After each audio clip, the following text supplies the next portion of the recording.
Hello, welcome to Talking with the Sarge. This is going live on all your podcast channels, and I'm just waiting for the video to go up on YouTube, Facebook, and Twitter. Of course, all my podcast channels, you can always get it on Apple Podcasts, iHeart, iTunes. You just click on Bridges Live. You look for the most recent show, and that would be Talking with the Sarge. Sometimes I don't remember the number that it's in, but if you ever have a question, you can always inbox us anywhere you go, and then I'll give you the number of the show. But you can always find it on some of our social links because it will be on YouTube in itself. So we're talking with the Sarge, and this is Sergeant James Spearman, retired police officer, 33-year veteran, and we are talking about communications and building community with policing and in policing, because we have a mistrust, distrust. We are not liking our relationship as individuals and as groups with our law enforcement. You agree with that, James? I do wholeheartedly. That's something that we have to correct, because let's start with the foreground. We are not able to live in a society without policing. Not at all. Okay, so, and I think, do you believe it is, and here's the thing, there's a disclaimer here on this show. I don't think James will ever want to say he speaks for all police officers. So let's get that straight, please. There's too many police officers, there's too many people around the nation, but he is talking from his heart and from his perspective.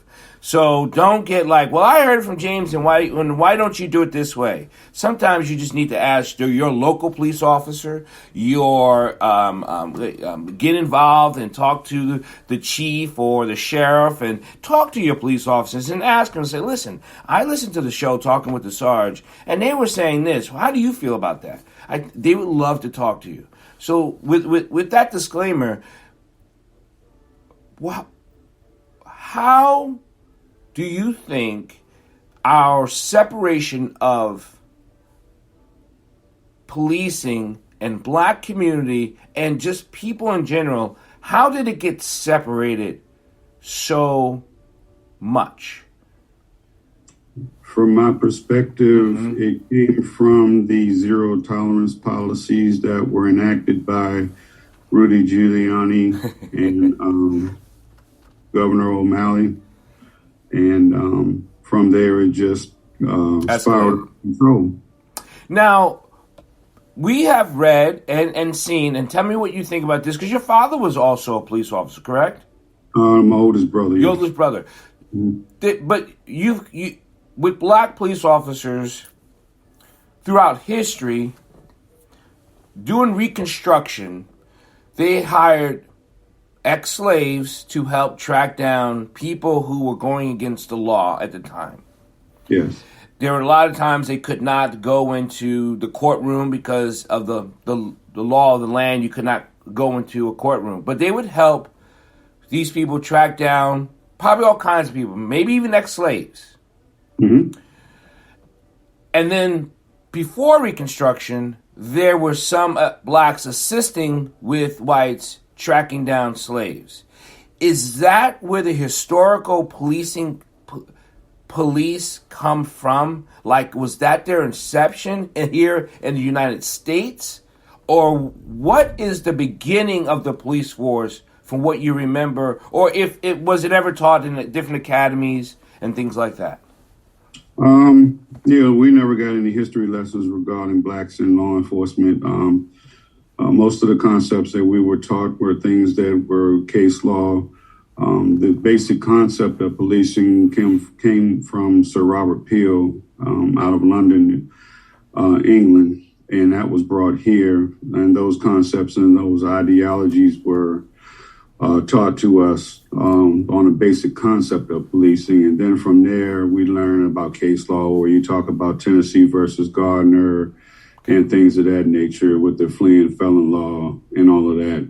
Throughout history, unfortunately, for us, most of our lessons and most of the case law that we have received has come from officers making bad decisions. So touching on the Tennessee versus Gardner concept, that's a fleeing felon law. Talk about that. What is it? Because this is the insight for us about, so the fleeing felon law, was that something, again, extended from catching slaves? Well, it wasn't necessarily catching slaves. More so, it came about as a result of all of the bank robberies that were taking place in the Wild Wild West, and then moving fast and forward into the early 20th century, where we had the Great Depression and bank robberies were at an all-time high. Robberies, stagecoach robberies, all of those types of things. So officers were allowed to shoot on sight. Okay. And that was just something that they just stuck with for a long while. Yes. Now, we also know in 1946 and 45, crime was on a huge rise for two factors. World War II was over. Mm-hmm. A lot of people came home. A lot of people couldn't get jobs. Correct. And a lot of ex-military people got into bad stuff, and crime risen, where it would be a lot of more prostitution, alcohol, gambling, the whole bit, right? Because now proliferating from the military, stealing goods from what the military camps were breaking up and taking goods from there and selling it on the market, and so on and so on. So when did the shoot on sight kind of be held back? When was it like, okay, we got to stop doing this, or was it curtailed? They didn't say stop. It wasn't stopped. It was curtailed. Okay. And that was how the Tennessee versus Gardner case came about. Okay. Basically what happened was, to make a long story short, officers were allowed to shoot on sight when they were fleeing, what would be considered fleeing felons. And it was just a straight across the board fleeing felon law. So you had officers who were taking it too far for shooting people for shoplifting. So back in those days, grand theft was anything $300 or more.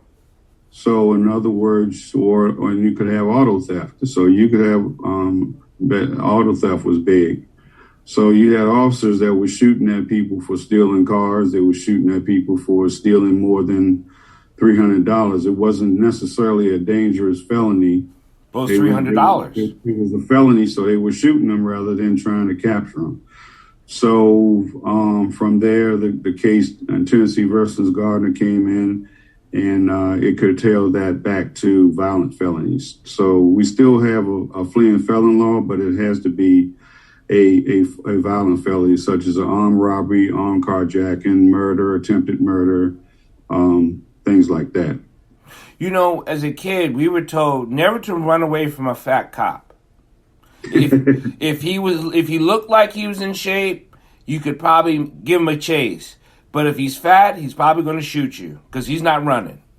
It was just it seems sick and sad, but that was something we just kind of knew as as an 8-year-old, 7-year-old. You know, I just thought of that. Like, don't run away from a fat cop because that white guy will shoot you. You know, if he's in shape, he might chase you down. But if he's not, that flat footing, he's not running, right? So that's very telling. This is actually the first time I've ever heard of the flee and felon law and how it was just implemented for so many decades.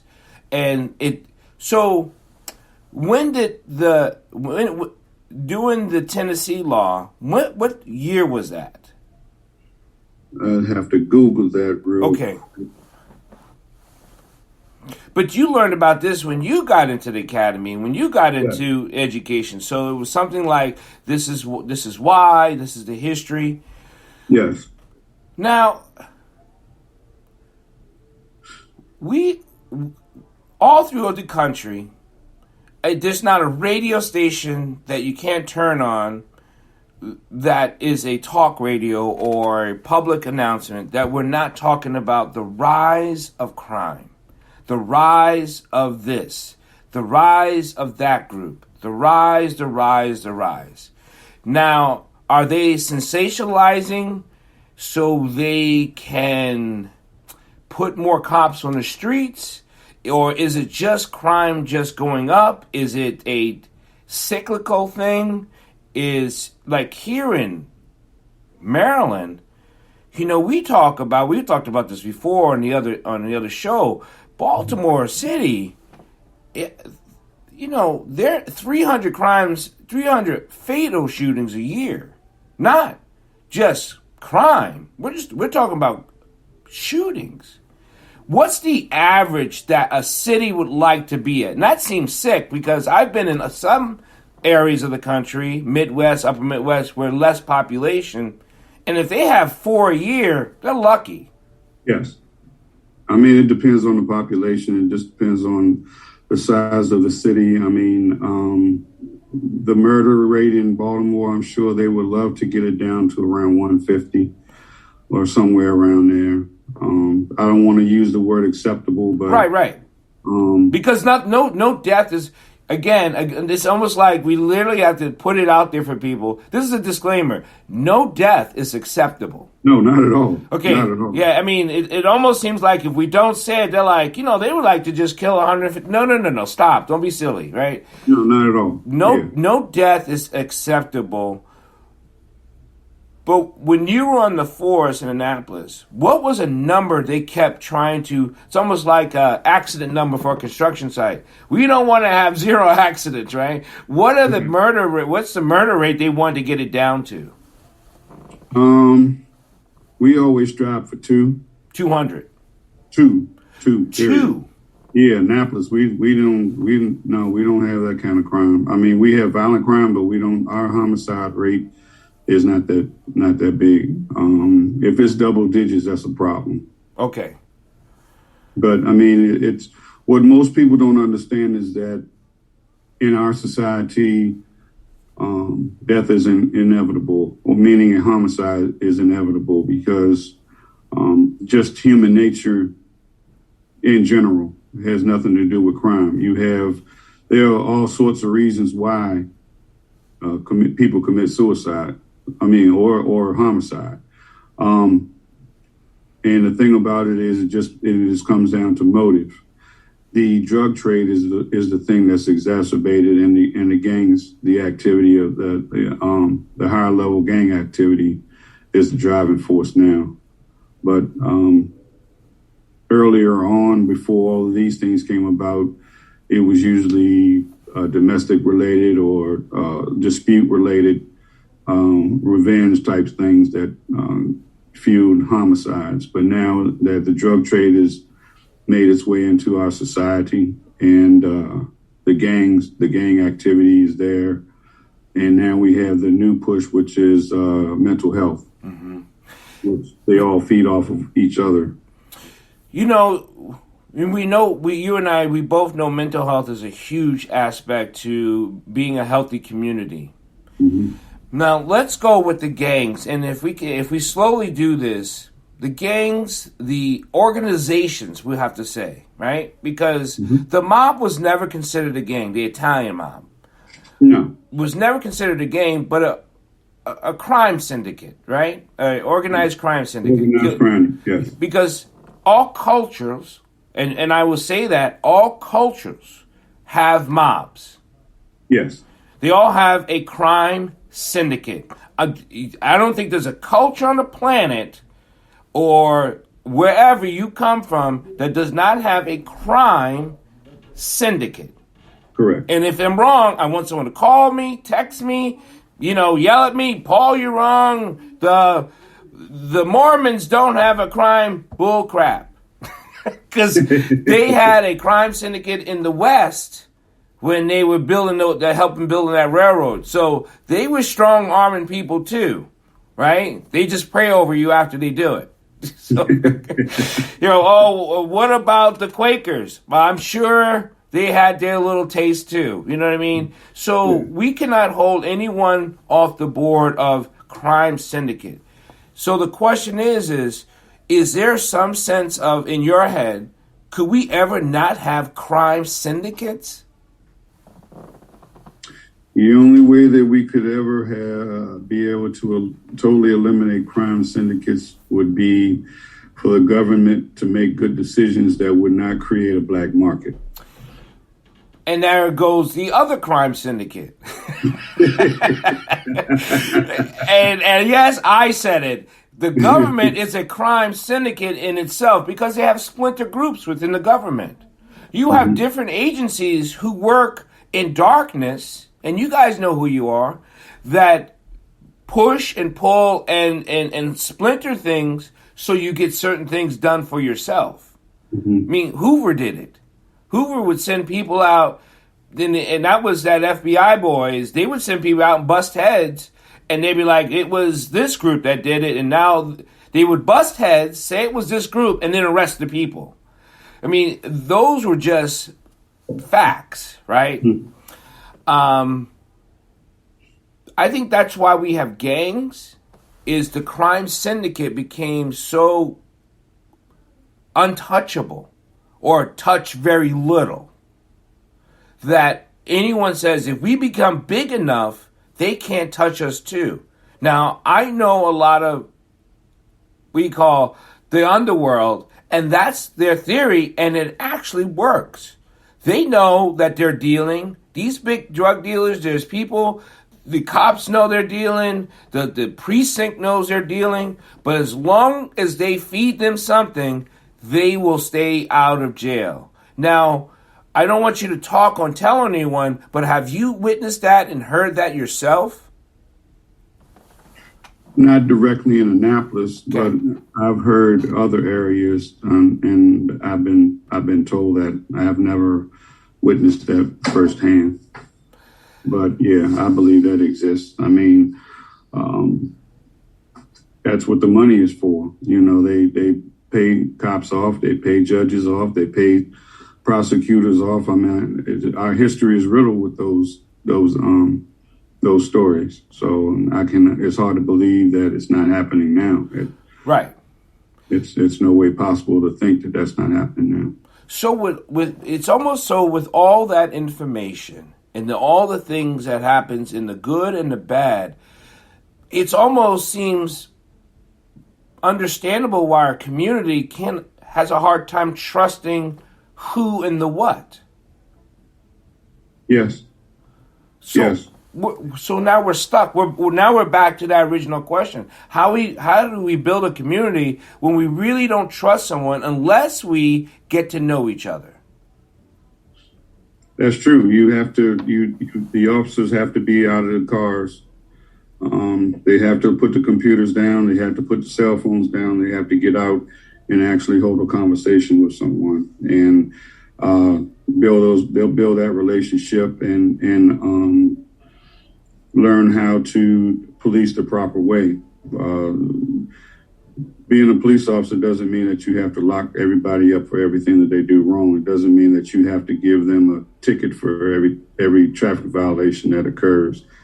You have to implement the human equation, and you have to learn how to give someone a break and figure for yourself whether or not they deserve a break. There are some people that don't deserve breaks, but there are some people that are in dire circumstances. They might make a bad decision in a bad situation, and you look at the situation and you judge for yourself. And if you give someone a break who doesn't deserve it, and the guys, I've told this before, if you feel like you give somebody a break and they didn't deserve it, and you find out they did it and they didn't deserve it, they didn't get over on you because they're going to do something stupid again. Right. Right. And that they're not going to they got over on you that one time. They're not going to say, "Oh, I just got over on this cop. Let me just stop. I'm never going to do wrong again." No, they're going to keep on going. And matter of fact, it will probably encourage them to continue that behavior because they think they're going to be smart and they're going to think that they've gotten away with something. There's the Hasidic community that I know of in New York, in Muncie, New York, and in Rockland County, and I can be very specific because I lived around there and grew up around there. The Hasidic community, which is an Orthodox Jewish community, if most people don't know, the Hasidic community have their own schools. They have their own we call it actually Little Israel, because they have their own everything: the stores, the schools, the hospitals, the EMTs, the fire department, and police. Mm-hmm. Now, they work only within their own community. I don't know how, I'm not privy to that type of mayor conversation, how they were able to get their own cars, their own situation, but they police themselves, and if it, not that they call their own police force to come work through a situation that they're having within their community. If there's a shooting, yes, what you call the state police, county police will come in, but they're working hand in hand with the Hasidic community, with their representatives that are policing or securing, I don't know, whatever word you want to use, their community. Is that possible through all communities, or you don't think that's possible at all? I think it's possible if people are willing to put in the effort and put in the work. One of the things that I've always admired with the Jewish community is that they invest heavily into their own neighborhoods. They really do. They invest heavily into education. They invest heavily into their faith. They don't deviate from their faith. They don't do and or maybe. There's no gray area when it comes to the Jewish faith. And they invest heavily into their families, and they invest heavily into the well-being of their economy. And those are the things that when you talk about Black Wall Street and things of that nature, that's what we used to have. And when it was taken away, no one picked up the torch and tried to build again.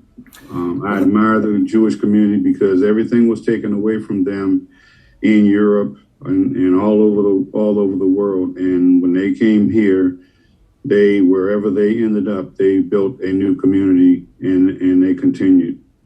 Well, the one thing I think, and when we talk about Black Wall Street, and just recently was the 100-year memorial conversation with it, no one here in the United States ever burned down a Jewish community. Absolutely not. So the war thing that happened over in Europe and through Poland and through Germany and the other places, they were pawns being used for an excuse, right? Mm-hmm. But when they were able to get here to the United States, you're right, they did pick up their stuff and say, we're going to rebuild this again. And then they fought for their own land rights over in Gaza and in Israel, right, for the section. So the Black community are so traumatized of being, because throughout time, even prior to Reconstruction, if we did something, they burn it up, yes, tear it down. And even in 1985, they bombed a Philly town. Yes. I mean, yes. I think we're the only culture in the world that's been bombed by our own government. Mm-hmm. Yes. They dropped a bomb in Philly. Yes. A lot of people forgot about that. But I don't think a lot of people even know about it. 1985. Yeah. Look it up, not people. Being talked about. You're right. I mean, it's scary. I mean, that scares the bejeebus out of anybody going, okay, we just need to keep our mouths shut and keep on moving. But that's not work. That doesn't work for us. We can't, because it hurts us. Mm-hmm. Well, you know, in making a comparison of the two cultures, they don't have the history of slavery as far as this country is concerned. Right. You know, we were just coming out of slavery. We were just learning to become educated. We were just learning to build businesses and be able to do the things we needed to do to sustain ourselves. So they had that advantage coming here. They were already educated. They were already a good number of the Jews that were persecuted were already bankers. Right. They were already doctors. They were already lawyers. They were already trade. Professional. Yeah. So when they came here, they already had the training. So, and we hadn't attained that yet. You know, I mean, in my family, I'm the second generation college, you know. Yeah, my generation, I'm 54. My generation my mother was college graduate, but back in the 40s, there wasn't many. Mm-mm. It wasn't many. Not at all. So going back to a community, we have shootings in every city, every town, everywhere. Yeah. And in the black community, when a shooting happens, we know who shot who for what reason. We know. We know if we look at the body on the ground, we're like, oh yeah. Right? Yes. But we don't say anything. That's not helping us either. We ask, you police officers go around and say, okay, who saw somebody? And everyone's like, 180, gone.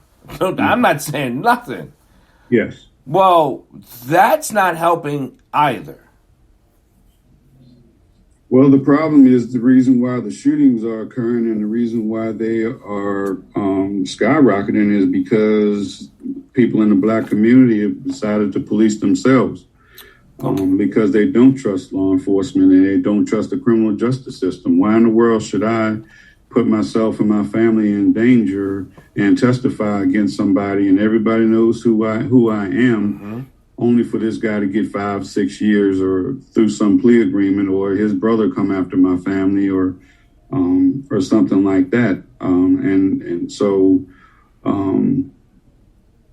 we have a real live struggle and you have a lot of guys a lot of kids who want to fit in with this snitches get stitches. I was just going to say that. I think I've never heard it in any other community except for the community. Snitches get stitches. Like, that is something, I don't care if you lived in whatever city in Timbuktu to New York. That is a true statement. Snitches get stitches. Yes. Yeah. And the only way we're not going to be able to police ourselves out of this situation. I mean, at one point in time, I had 8 nephews in jail. That's devastating to a family. Until we start getting our kids into education, other than sports, we start talking about education. We start talking about getting into markets that are going to sustain us. Too many of us are talking about going to get a job, being able to work and things of that nature. And they're not talking about entrepreneurship. Yeah. Even in the areas where they just want a job, they're not talking about jobs that are sustainable. Correct. We're not paying attention to what's coming over the horizon. If you pay attention, the robot is replacing a lot of jobs, and it doesn't matter what color you are, it doesn't matter what culture you are. So you're going to have to start looking in the areas of robotics, the STEM program, cybersecurity. Definitely, if you really want to get into something that's going to be cybersecurity is going to be the industry. I was talking to another guest on this week, and it is financial literacy. It is economic separation. I mean, Yes. that is the true separation or segregation, is economics and finance. It's really what it is. Yes. When I talk to so many young people, they have no clue about credit. They don't respect credit. Not that they don't.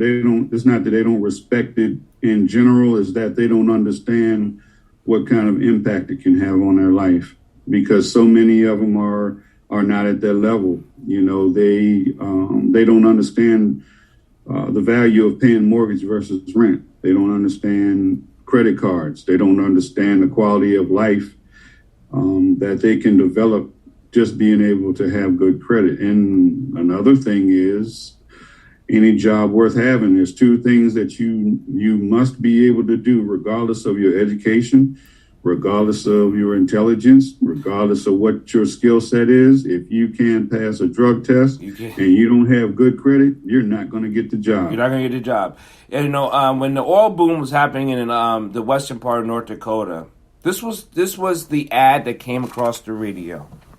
If you can pass a drug test and sign your name, we have an $80,000 signing bonus for a $160,000 job. Wow.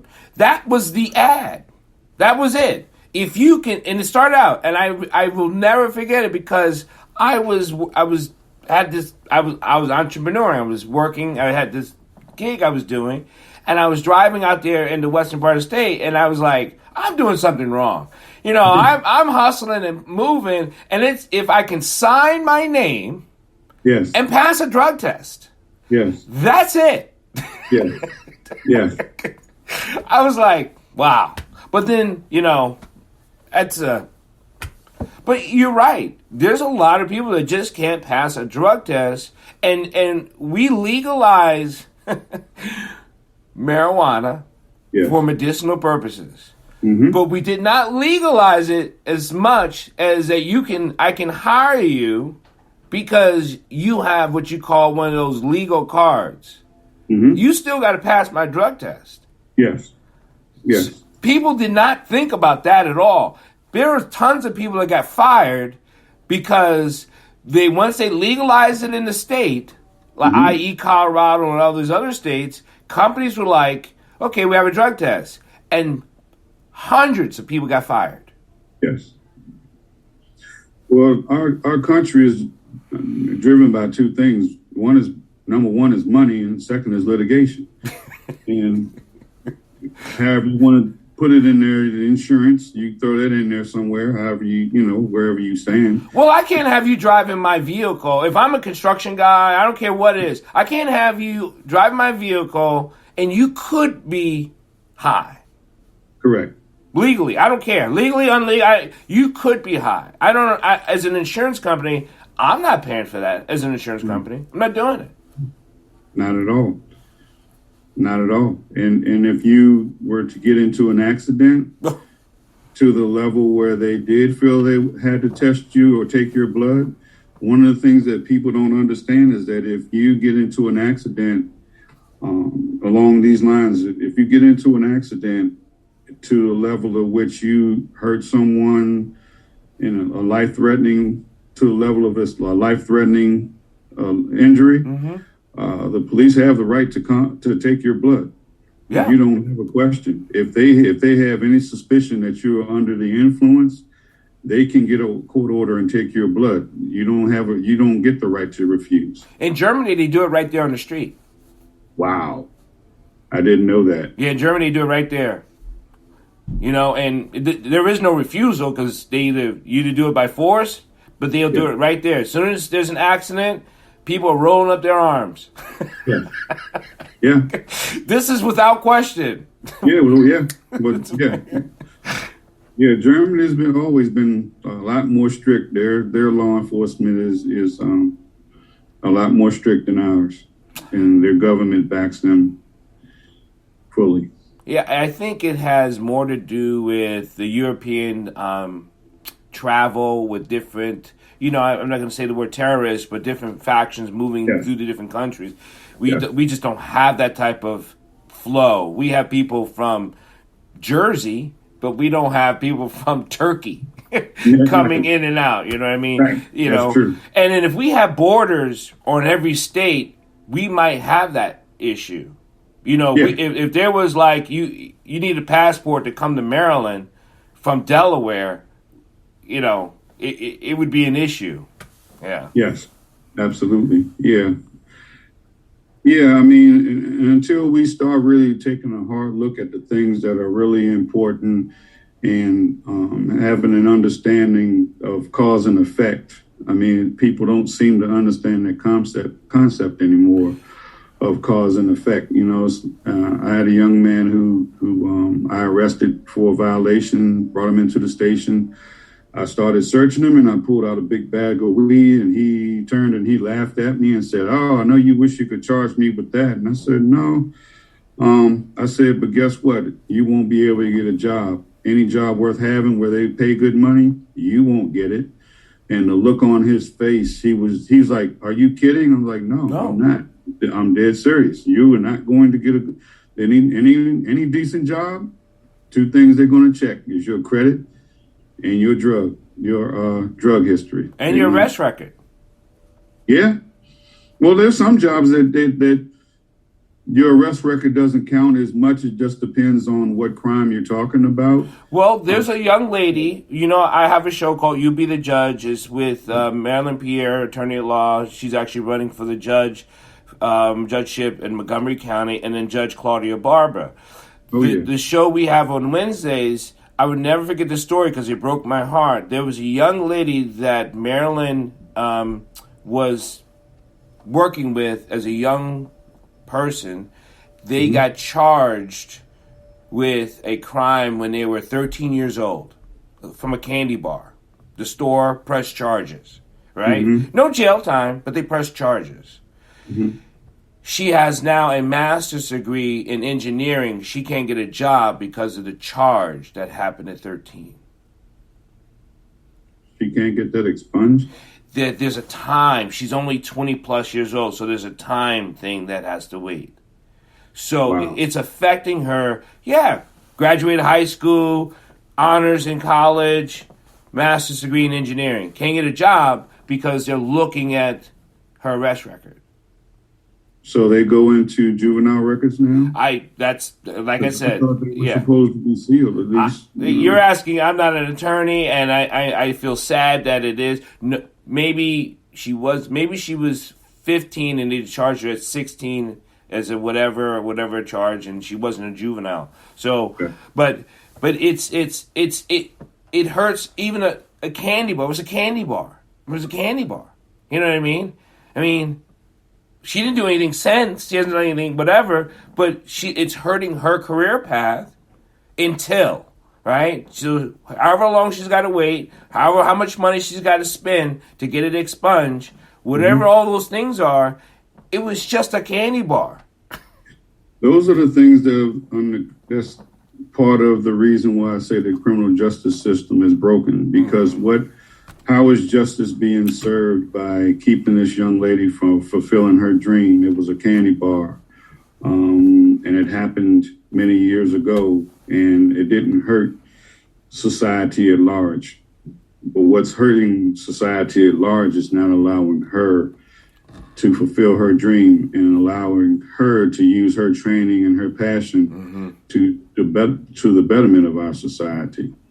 That was what our criminal justice system was supposed to do. We supposed to, if you found guilty, you're supposed to pay your debt to a society, and then you're supposed to be able to go on and live your life as long as you stay on the straight and narrow. But that's not the case. No, we're finding that that's not the case. And then we're finding the extreme because we're seeing other people who were, like I said before, people who have shot and killed other people who actually taken a life and they've only served like 5 or 6 years. And then you have people who dealt drugs who didn't necessarily directly kill anybody who served 15, 20 years. So I've never understood how judges come about rendering the sentencing that they do. Now, that's actually, that's got to be hard on a police officer. When it comes to a shooting and he's out in X amount of years, that's got to be hard on a police officer who arrested him. Or anyone who did the arrest, whether it be the task team, the task force, because you think about it, right? A person has killed someone. Now they're looking for him. Now there's a detective, right, in charge of the case. The detective has figured out of a couple of months of investigation, right? So you're paying a detective salary. He is working probably a caseload for however how long. Couple of months, he finds out this person's at X place. Now they put together a task force to get it, right? Like, because they want to be protected as they go in to get this person. Yes. So now there's 6 armed officers going into a place, if not maybe the SWAT team on call to just in case. So for this one person, we're talking roughly probably about $3 million. Could be that much, yeah. Easy. And that's just the paychecks. Because you got to factor in the overtime. Right. There's going to be overtime. There's overtime, right? So we get them. Boom. Woo. No one's hurt. No one's shot. We bring him in. He gets put into clink. Now I'm sure he's going to have a trial. Mm-hmm. Let's throw another couple of million at it. Attorney's fees, DA fees, judge, blah, blah, blah. After all that, he gets out in 6 years. Right. Yeah, something's off. What investment is it? No. Because if you had told me, hey, Doc, I got this investment for you. And here's how much you got to spend. And I'll be like, what's my return? And you say, if you give me $350,000, I'll give you back $10. Right. I'd be like, James, you'd be like, that's the deal. I'm telling you, it's a steal. Yeah.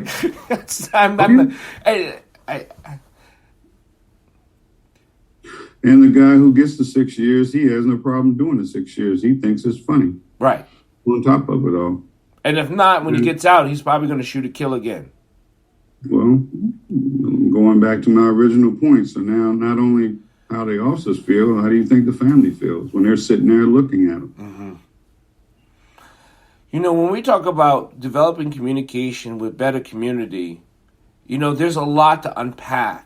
There's a lot of feelings to unpack. There's a lot of emotions to unpack. There's a lot of just pain. Yes. And we're not unpacking it. We're pushing it. We're kicking the ball down the road. And it just turns into a snowball. Yes. And it's still occurring as we speak. Until we start to unravel a lot of these problems that are connected. The Baltimore is a prime example. You have food deserts. You have gang activity. You have school issues. You have trauma within the families because of all the shootings and the homicides. I mean, we see the news reports of the homicides that occur, but I guarantee you for every homicide that they covered, it was probably 20 or 25 shootings that didn't get covered in the news media. So it's just a spiraling domino effect. Going back to building a community that's better, we've talked about other communities and how they have done it. And is it the possibility, can other communities do the same thing? Yeah. Specifically the black community, if they took the model of the city community, what we talked about, do you think they will... You think it's possible that the large community at a whole would just totally open up their whole thing and say, well, this is what I've been waiting for, and now I get to tell on them, and now I get to clean my neighborhood, now I get to pick up my trash, now I get to, make sure those guys are not in the corner, now I get to... You think it would be like, I've been waiting for this, or you think it's just something they would still kind of be contentious with? There are so many dynamics that are feeding this. You'd have to attack them all at once. It can't be one thing versus another. It can't be this idea and then that idea. All of the ideas would have to come out all at once. And we'd have to address all of the issues as much as we could. And one of the things that we could start with would be education. We have to get the Saturday schools going. Yeah. You have to get the clergy to come out of their churches and into the street, all of them together on the same sheet of music. We need to have all these professionals that have the knowledge and the know-how, almost like a career fair. And we need the therapists to come out there. We need the doctors. We need the nurses. We need anybody and everybody that you can think of. We need the police officers to come out. We need the teachers to come out. We need to have the families to come out. And I would like to see more of a summit come together where we can identify the rival crews and the rival gang members and maybe to a peace treaty, because you're not going to be able to, you have to stop it somewhere. Right. Something has to give, and you just have to stop it. because if you don't stop the wars that's going on in the street, it's going to be all for naught. We have to have programs for the people that are coming out of jail. We have to have programs for them to get into. We have to have programs that are going to be sustainable. You cannot. One of my complaints about the social programs that the governments always implement, they only have a 4 or 5 year time window. Well, how can you take 5 years to solve a generational issue? You coming in and I don't know you and you're going to give me 5 years and 5 years of worth of resources, but you never addressed the fact that I had to grow up without my mother because she was in jail, or I had to grow up without my father because the rival gang killed him. Mm-hmm. These things are generational, and we have to stop. We have to stop the bleeding. You can't pull the bullet out without stopping the bleeding. Otherwise, it really makes no sense. So you have to get a tourniquet, and you have to stop the bleeding, and then you have to address the wounds. And you know, and I love the plan. That is a great plan, and I think it can be implemented. I really do believe it can be. But if it doesn't, you guys get blamed. The officers get blamed. The chief gets blamed. The head of the department gets blamed. The mayor gets blamed. And it's not a single fault when, like you said, it's attacking everything all at once. So how can we blame only the few? It's like blaming a head coach because the team didn't score 15. They lost they didn't score well. The team didn't score well. The coach isn't playing. Right. But they're like, well, it's the preparation. It's that I don't like him and all this. It's very childish in a way. You know what I mean? And I think even something as simple as a sports team blaming a head coach, I think it's a mental issue. Because if my players can't adhere to me, I may not like you, but you got to try my system. It's almost like I've been in the military. There were people, sergeants, and I will never forget this first sergeant. He was racist as all get out. Mm-hmm. But I still performed for him because it's not about him. Yes.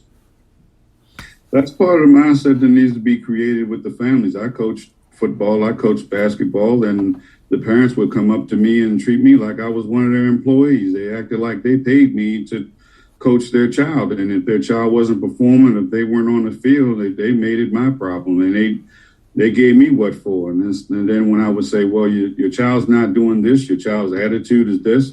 I taught your child how to do this, but he wasn't paying attention. Mm-hmm. And if he doesn't come to practice, or if he doesn't try, and if he doesn't listen, what it is that you want from me? I think we've gotten into a situation where America has unrealistic expectations, and they put them on the wrong people. It's not the police officer's job to raise someone else's child. We're here to help, but it's not my job to come into your home and be your child's father for 30 seconds. That's not my job. I'll be glad to talk to him, and I'll be glad to try to point him on the straight and narrow, but he doesn't know me. She doesn't know me. So then, over time, and I'll tell you, it is powerful because I did have this one little girl who was craving attention, and she wanted it from an older man. And one day her mother reported her missing, and I actually took the missing person report. I went around the neighborhood, I found her, and she and I struck up a rapport, and I talked to her, and she wanted that father figure. She wanted the attention of an older man. And I even threatened to come to her school, and she pulled my card. She's like, okay, come to my school. And I was like, ooh, what do I do with this one? Mm-hmm. Because most kids are like, I don't want you to come to my school. Right. I don't want you to come to my school. But no, she pulled my card, and I had to be a man of my word, but whenever she wanted my attention, she would just not come home. And I knew where to go to pick her up, so I would go there and I would spend an hour with her and I would talk to her and take her back and she'd be fine. But again, that's a mental health issue that you talk about all the time. There's therapy that needs to happen. I'm glad you were there, James, but you're not the therapist. No. I agree. I agree. But when I took that oath, yeah, my oath is to do what needs to be done to help. I was glad that she sought my help rather than some older guy who would have had other means. Right. And that we've talked about this oath before. And recently, Monday was a sad day for me for Memorial Day. I'm not a celebrator. I am not into the cookouts and whatever it's going to happen, because to me it's a remembrance. It's a funeral. I don't see how many people who are celebrating on their mother's death. Like, mother died last year. Woohoo! Barbecue. I don't see people doing that. So why would you do that for a person who took an oath, and the many who lost their lives because they served and took that honor and oath? Where does the celebration come in? Because you're not celebrating the death, you're celebrating your day off. Correct. Okay, or buying a new car at 0% financing because it's Memorial Weekend. I mean, I know it's commercialized and it bothers me and it really upsets me. So, no, it should bother you, and it goes back to the schools. It goes back to our education system. Our kids are not being taught the meaning of holidays. They don't, they see it as a holiday, and they see it as a day to get out of school, but they're not given assignments in recognition of these. When I was in school, when you took when Veterans Day or Memorial Day, we had to write a report or an essay, and we had to pick somebody, whether it be a veteran or, in this case, Memorial Day, someone who gave their life for the service of this country. We had to write about that person and be able to talk about it. Those are the things that we were expected to do. Now, my kids, when they get a holiday, they don't have any homework. When I got Christmas break, I had more homework. Right, because you had time to do it. Yes, yeah. And it hit me because one of my daughters came home and I said, "Do you have any homework?" And she said, "No." I didn't believe her. I thought she was kidding me. And I called the teacher. She said, "Oh, no, we don't give homework on holidays." I was like, wow. Yeah, okay. Wow. Okay, yeah. All right.